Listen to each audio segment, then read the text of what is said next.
नमस्कार दोस्तों, मैं डॉक्टर चौबे, मोटिवेशनल स्पीकर। मैं इस तरीके के वीडियो आपको डालता रहता हूँ। अभी आप लोगों के अधिक से अधिक कमेंट्स आए कि मैं पढ़ा हुआ भूल जाता हूँ, तो उसके लिए ये टॉपिक है, पढ़ा हुआ कभी नहीं भूलेंगे, जीवन भर याद रहेगा। तो इन चीज़ों को जो मैं बताने जा रहा हूँ, इन चीज़ों को आप लोग फॉलो करें और पढ़ा हुआ आप जो है कभी नहीं भूलेंगे और जीवन भर आपको याद रहेगा। तो इस बारे के इसमें बताने के लिए मैंने पहले भी आपको वीडियो डाले थे, तो आप लोगों ने कहा कि पढ़ा हुआ भूल रहे हैं, पढ़ने में मन लग रहा है, जगना शुरू कर दिया, स्वास्थ्य की ओर ध्यान दे रहे हैं, मस्तिष्क को शांत किया। इन सभी वीडियो के बाद ये आप लोगों के जो कमेंट्स मिले उसके आधार पर, तो कमेंट्स के लिए आप लोगों को धन्यवाद। अधिक से अधिक आप लोगों ने अगर चैनल सब्सक्राइब नहीं किया है तो सब्सक्राइब कर लें, शेयर करें, ताकि आपके दोस्तों को भी फ़ायदा हो। तो मोस्टली जो कक्षाओं की परीक्षा दे रहे हैं, चाहे वो किसी भी स्तर की परीक्षा हो, किसी भी क्लास की हो या कम्पिटिटिव एग्ज़ाम हो आपका, उसके लिए जो पढ़ना है उसका मैं तरीका आपको बताने के लिए जा रहा हूँ। सबसे पहली चीज़ ये है कि आप अपने मस्तिष्क में जो है पॉजिटिव थिंकिंग रखेंगे। कभी देखिए 24 घंटे में एक बार ये कहा जाता है कि कहीं ना कहीं सरस्वती विराजमान होती है आपकी जीभ पर।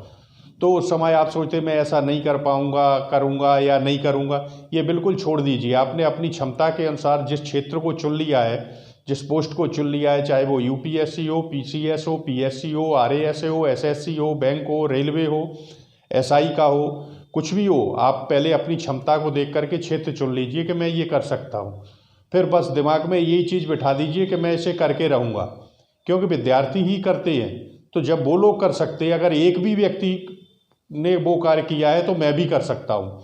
और आप अपनी क्षमता को देख लें, तो पॉजिटिव थिंकिंग रखें और हमेशा शुभ बोलें अपने में। जब भी दिमाग में आए हाँ मेरा हो जाएगा, क्योंकि एक ना एक बार 24 घंटे में एक बार आपके मुंह से जो है सरस्वती, जब मुंह पर जब सरस्वती जिह्वा पर विराजमान होगी और समय निकलेगा हो जाएगा, तो फिर हो ही जाएगा।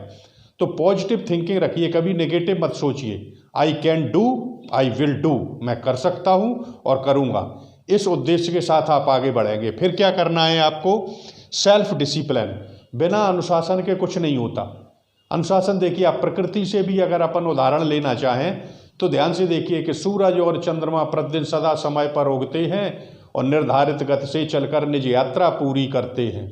सदा घूमती रहती पृथ्वी, कभी नहीं यह रुकती है और सभी बंधे हैं अनुशासन में। अनुशासन ही जीवन है। Without discipline you are nothing. तो डिसिप्लिन आपको बनाना पड़ेगा। डिसिप्लिन में आपका क्या होगा? सबसे पहले आपको कौन सा सब्जेक्ट कितना पढ़ना है, उसके लिए एक टाइम टेबल निर्धारित करेंगे और टाइम टेबल में आप रिवीजन का भी समय रखेंगे। रिवीजन बहुत ज़रूरी है, बिना रिवीजन के कुछ नहीं होगा। तो टाइम टेबल में रिवीजन भी रखेंगे और रेस्ट भी रखेंगे। और उसके बाद आप एक टाइम टेबल बनाएंगे। उस टाइम टेबल के अनुसार आप जो है सेल्फ डिसिप्लिन, स्वयं को भी अनुशासित करेंगे कि जो टाइम टेबल बन गया उस पर हमें पढ़ना है, कुछ भी हो जाए, दुनिया इधर की उधर हो जाए, लेकिन उतना हमें पढ़ना है। और पढ़ते समय अगर किसी कारणवश, किसी मजबूरी में, कंपल्टेशन में आपका अगर एक दिन का छूट जाता है तो दूसरे दिन आप डबल करेंगे उसे, तब जो है अनुशासन आपको माना जाएगा कि आप अनुशासित हैं। तो अनुशासन में रह करके, क्योंकि अगर आपको इतनी बड़ी नौकरी लेना है तो आपको अनुशासन में रहना पड़ेगा। नेक्स्ट चीज, रेस्ट। रेस्ट बहुत ज़रूरी है, क्योंकि माइंड अपना जो है पढ़ते पढ़ते, आप अपनी कैपेसिटी देखिए आपने कि हम 3 घंटे या 4 घंटे कंटिन्यू पढ़ सकते हैं। तो 4 घंटे के बाद आप ज़बरदस्ती 5 और 6 घंटे न जाएं, क्योंकि फिर वो 2 घंटे आपको बेकार चले जाएंगे, बल्कि वो जो 4 घंटे में पढ़ा है वो भी आपका बेकार हो जाएगा। तो कुछ एक पीरियड के बाद रेस्ट। इसीलिए मैंने आपसे कहा है कि जो टाइम टेबल बना है उसमें रेस्ट का भी समय रहेगा। और जब आप आंख बंद करके लेट जाएंगे 15 मिनट के लिए, 20 मिनट के लिए, या बीच में आप जो है जूस लेंगे या थोड़ा कुछ और खाएंगे या सब्जेक्ट को बदल लें, तो इस तरीके से रेस्ट के बाद, जैसे अपन दिन भर मेहनत करते हैं और रात को जब सो जाते हैं और सुबह खड़े होते हैं तो शरीर पुनः अपना मस्तिष्क से एक नई ऊर्जा लेकर के सामने आता है। तो रेस्ट करते हैं जब हम, तो रेस्ट में हमें ऊर्जा मिलती है। 4 घंटे पढ़ने की क्षमता है और आप 6 घंटे पढ़ें तो वो 2 घंटे आपके बेकार जाएंगे। 2 घंटे में आप इतना पढ़ेंगे जितना आप रेस्ट करने के बाद 10 मिनट में, 15 मिनट में पढ़ सकते हैं। तो रेस्ट बहुत ज़रूरी है। तो आप अपनी क्षमता देख लें कि आप 2 घंटे, 3 घंटे कितना कंटिन्यू पढ़ सकते हैं, और उसके बाद रेस्ट। तो टाइम टेबल में रेस्ट को भी आप समय दें, कंटिन्यू ना बनाए कि एक के बाद एक, शरीर और दिमाग दोनों आपके थकने लगेंगे। उसके बाद रिवीजन, सबसे बड़ा महत्व होता है रिवीजन का। आज अपन ने जो कुछ भी पढ़ा ध्यान रखना, तो अपन 24 घंटे में उसका लगभग 75% आपका मस्तिष्क भूल जाता है। तो टाइम टेबल जब बनाए उसमें ध्यान रखें, आज जो पढ़ा अपन ने उसे कल हमें रिवीजन करना है। 24 घंटे के बाद रिवीजन, उसके बाद 1 हफ्ते के बाद रिवीजन, उसके बाद 15 दिन के बाद रिवीजन, और उसके बाद 30 दिन के बाद रिवीजन। 4 बार जब रिवीजन हो जाएगा तो 5वीं बार आप जो है उसका नोट्स बनाने के लिए बैठेंगे। जो आप पढ़ रहे हैं, जिस समय जब आप पढ़ भी रहे हैं तो एक रफ कॉपी अपने पास रखा करें। जैसे आप ये मुगल काल पढ़ रहे हैं तो उनने कई बाबर 1526 में आया, तो अपन ने वहाँ लिख लिया कि 1526 में आया, उसके 4 लड़के थे, 1530 में उसकी मौत हुई। उसके बाद हुमायूं गद्दी पर बैठा, हुमायूं ने 40 तक किया, शेरशाह सूरी आया, तो ये लिखते। तो इससे क्या है, कलम में और मस्तिष्क में दोनों में आपके में भर जाता है। और जब आप अपना फेयर नोट्स बनाएंगे, 4 बार रिवीजन करने के बाद हमेशा नोट्स बनाना। पहली बार में आप नोट्स बनाने लगे और रिवीजन अगर नहीं किया तो वो पूरी मेहनत आपकी बेकार चली जाएगी। तो किसी भी चीज़ को 4 बार पढ़ें, एक बार पढ़ लिया और फिर उसका जो है 4 बार रिवीजन, उसके बाद नोट्स बनाने के लिए बैठिए। आप देखिए कितना अच्छा नोट्स बनता है। और जो रफ में आपने लिखा है वो सारा का सारा फेयर बनाते समय आपको सुविधा रहेगी, और सारा का सारा आपके जो है कलम में और मस्तिष्क में भर जाएगा। फिर उसके बाद आप जीवन में कभी नहीं भूलेंगे। तो ये रिवीजन। अच्छा, एक ध्यान रखना, जैसे हिस्ट्री में मान लीजिए अपन टॉपिक पढ़ रहे हैं कि मुगल काल अपन ने पढ़ा अथवा खिलजी वंश अपन ने पढ़ा, तो खिलजी वंश को पहले पूरा पढ़ लीजिए, दूसरा वंश बीच में ना उठाएं। एक एक चैप्टर को एक ही बार में क्लियर करते चलिए। इस किताब से पढ़ लिया, दूसरी किताब से भी अगर आपके पास अवेलेबल है तो उससे पढ़ लीजिए, लाइब्रेरी में कहीं जाके पढ़ लें आप, अथवा नेट से खोज लें। तो यानी खिलजी वंश की इतनी जानकारी प्राप्त कर लें और नोट्स बना दें। तो नोट्स बना के आपने खिलजी वंश का 4 बार रिवीजन करके नोट्स बना के रख दिया। और नोट्स जब बनाएं तो उसमें जब बनाएं तो उसमें 4 पन्ने, दूसरा वंश जब आप शुरू करें, दूसरी डायनेस्टी शुरू करें, इससे पहले 4 पन्ने लास्ट में उसमें खाली भी छोड़ देना। क्योंकि कभी किसी की नई किताब किसी लेखक की, राइटर की अपन को मिल जाती है, उसमें अगर उस खिलजी वंश का या मुगल वंश जो भी अपन पढ़ रहे हैं तो उसका कुछ एक्स्ट्रा मिलता है, तो वो 4 जो खाली पन्ने आपके लगे हुए हैं उनमें अपन वो नोट कर लेंगे। इस तरीके से आप जो है नोट्स को तैयार करें। उसके बाद रिवीजन। तो रिवीजन बहुत महत्वपूर्ण। अगर आपने रिवीजन नहीं किया तो आपका मस्तिष्क ये 100% कभी कोई नहीं कर पाता। आप ये देखिए, किसी भी कंपटीशन में रेयर केसेस हो जाएं, उनने कई उदाहरण दे दिया विवेकानंद का, दयानंद का, सुभाष चंद्र बोस का, APJ अब्दुल कलाम का, तो ये रेयर केसेस होते। अक्सर क्या है कि 100 में से 100 पढ़ा आपने पूरा है। लड़के क्या कहते हैं कि 4 क्वेश्चन हमें आ रहे थे लेकिन यार वो जल्दी में गलत हो गए, फिर उनका ध्यान नहीं है। ध्यान क्यों नहीं आ रहा था? क्योंकि आपने रिवीजन नहीं किया। और इन चीज़ों को आप बिल्कुल इस तरीके से जब पढ़ेंगे कि 4 बार रिवीजन और उसके बाद नोट्स बनाएं, तो एक बार में एक ही चीज़ को पढ़ें, तो आप सब पढ़ के जा रहे हैं फिर भी आपका मस्तिष्क भूलता है। नहीं तो आप कंपटीशन में 100 में 100 लड़के लेने लगेंगे।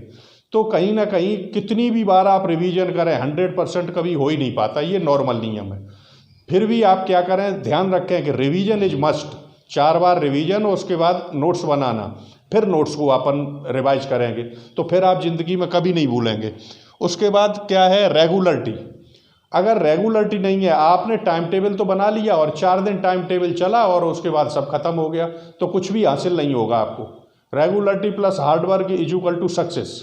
सफलता आपको कब मिलेगी? जब आप रेगुलर रहेंगे। हमने आपसे क्या कहा कि जितना आज पढ़ना था हमें, किसी कारणवश हम नहीं पढ़ पाए, तो कल आप डबल मेहनत करिए और उसे कवर करिए, उसके बाद ही आप सोएंगे।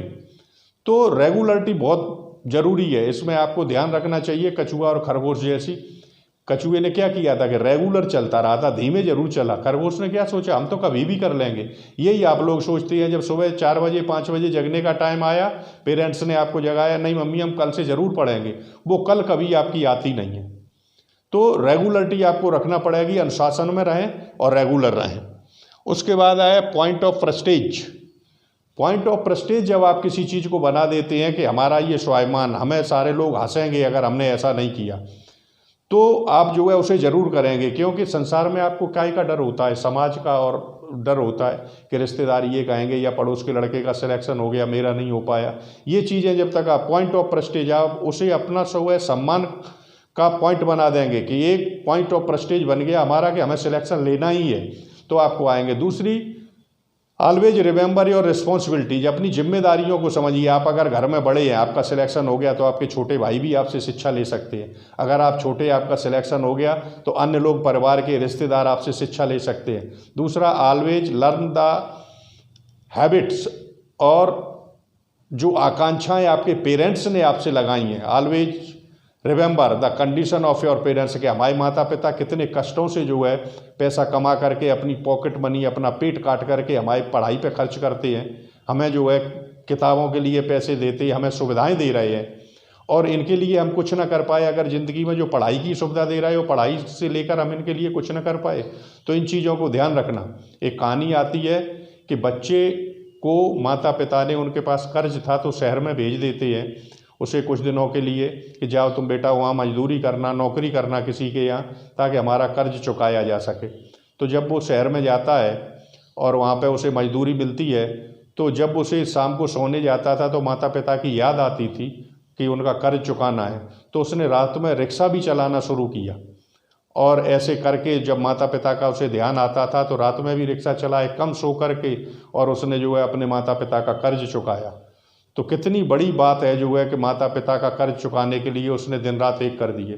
तो इसी तरीके से माता पिता के सपनों को पूरा करने के लिए जब भी पढ़ने बैठो तो ध्यान किया करो कि हमें माता पिता के सपनों को भी पूरा करना है, अपना पॉइंट ऑफ प्रेस्टीज है। इसलिए आप किसी भी कार्य को, तो इन जो है 6 बिंदु जो हमने दिए, पॉजिटिव थिंकिंग रखिए आप, सेल्फ कॉन्फिडेंस, रेस्ट का समय भी रखें, रिवीजन किस तरीके से करें, और रेगुलरिटी रहिए, और पॉइंट ऑफ स्टेज। तो इस तरीके से आप पढ़ा हुआ कभी नहीं भूलेंगे और जीवन भर याद रहेगा।